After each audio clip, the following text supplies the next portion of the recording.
Assalamualaikum warahmatullahi wabarakatuh. Perkenalkan, nama saya Siti Fatimah, NPM A1N0220027.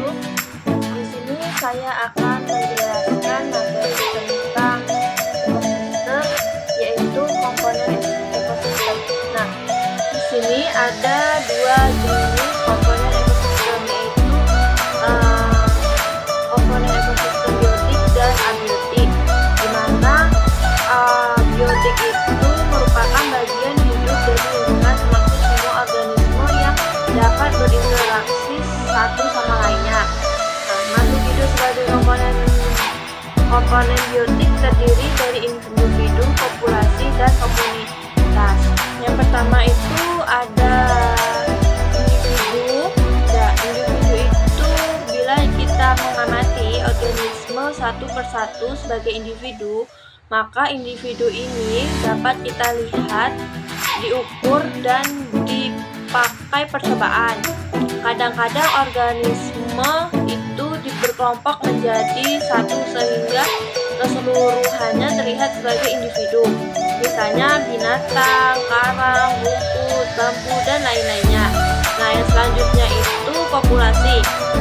Populasi adalah kumpulan individu yang hidup di suatu tempat pada suatu waktu. Dan populasi pun ada spesies. Spesies adalah kelompok organisme yang mampu berbiak silang sesamanya dan menghasilkan keturunan yang fertil pada kondisi alami. Nah, populasi ini berhubungan dengan jenis individu, waktu, tempat. Kepadatan populasi artinya individu-individu dihubungkan dengan ruang ditempati, misalnya di kelas A 40 orang, dikatakan populasi 40 orang setiap kelas. Nah, yang selanjutnya itu ada komunitas. Komunitas itu kelompok organisme yang hidup bersama-sama, terdiri dari bersama-sama, populasi disebut komunitas. Suatu komunitas biotik terdiri dari tumbuh-tumbuhan, hewan, dan manusia.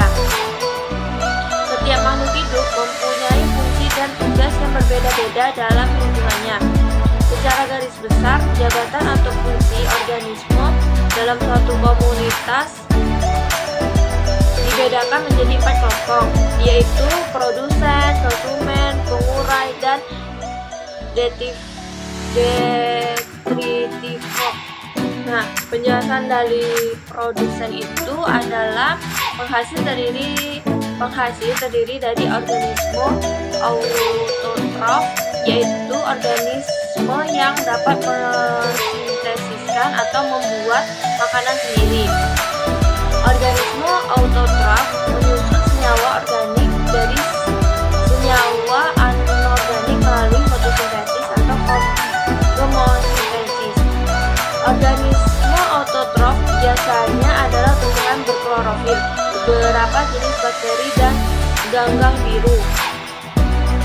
Konsumen atau pemakai terdiri atas organisme heterotrof, yaitu organisme yang menggunakan senyawa organik yang dihasilkan oleh produsen.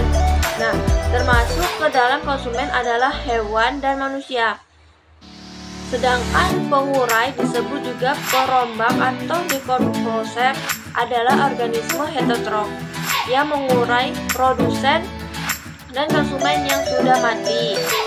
Dalam mengurainya, materi organik yang kompleks akan diubah menjadi materi yang lebih sederhana dan akhirnya menjadi mineral-mineral yang dimanfaatkan kembali oleh produsen. Penguraian umumnya berupa mikroorganisme seperti bakteri dan jamur. Selain pengurai, ada kelompok mikroorganisme yang termasuk detritivor. Detritivor adalah organisme yang makan bahan organik, sampah-sampah menjadi partikel-partikel yang lebih kecil, detritus.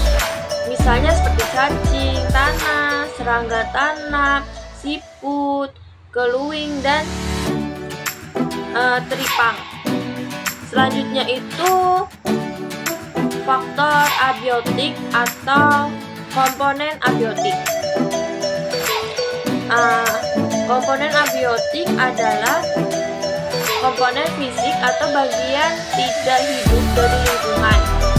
Kemampuan organisme untuk hidup dan berkembang biak tergantung pada faktor fisik dan kimia lingkungannya, misalnya pada air, tanah, suhu, cahaya, udara, tekanan udara, topografi, dan udara.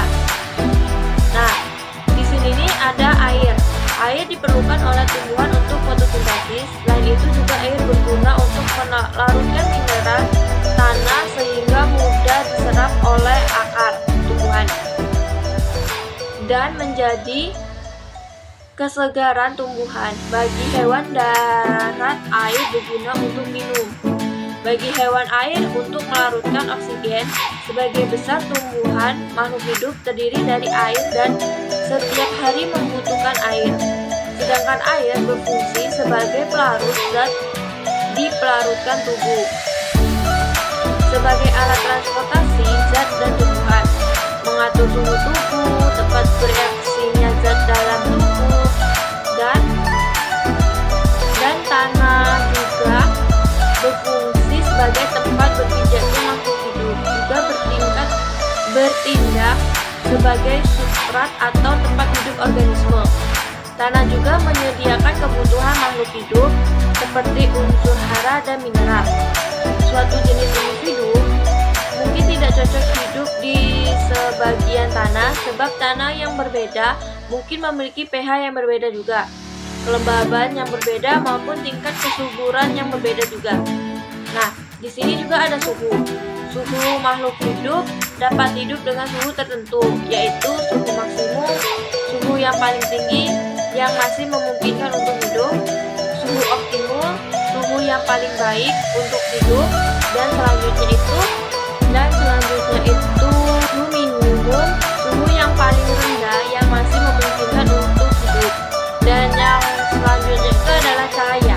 Cahaya matahari merupakan sumber energi di bumi. Semua makhluk hidup, baik langsung maupun tak langsung, energi berasal dari matahari. Cahaya matahari merupakan komponen abiotik yang berfungsi sebagai energi primer bagi ekosistem. Sebagai sumber energi utama, cahaya penting untuk proses fotosintesis. Dan selanjutnya itu adalah udara. Komponen udara yang terpenting adalah O2, oksigen, untuk proses pembakaran zat dalam tubuh, sedangkan CO2, karbon dioksida, dalam bahan mentah dalam proses asimilasi. Selanjutnya itu ada tekanan udara. Faktor ini tidak berpengaruh secara langsung pada makhluk hidup karena makhluk hidup dapat menyesuaikan diri. Topografis merupakan faktor altitude, yaitu ketinggian suatu tempat yang diukur dari permukaan laut, dan latitud, yaitu letak lintang yang diukur dari garis khatulistiwa. Topografis mempunyai pengaruh yang besar terhadap penyebaran makhluk hidup yang tanpa jelas pada penyebaran tumbuhan.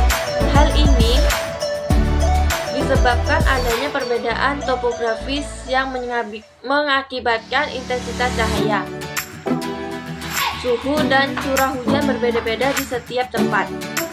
Yang selanjutnya itu ada iklim. Iklim merupakan komponen abiotik yang terbentuk sebagai hasil interaksi berbagai komponen abiotik lainnya, seperti kelembaban udara, suhu, dan curah hujan.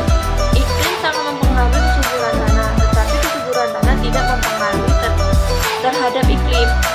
Nah, itulah saja yang bisa saya jelaskan. Jika ada salah kata atau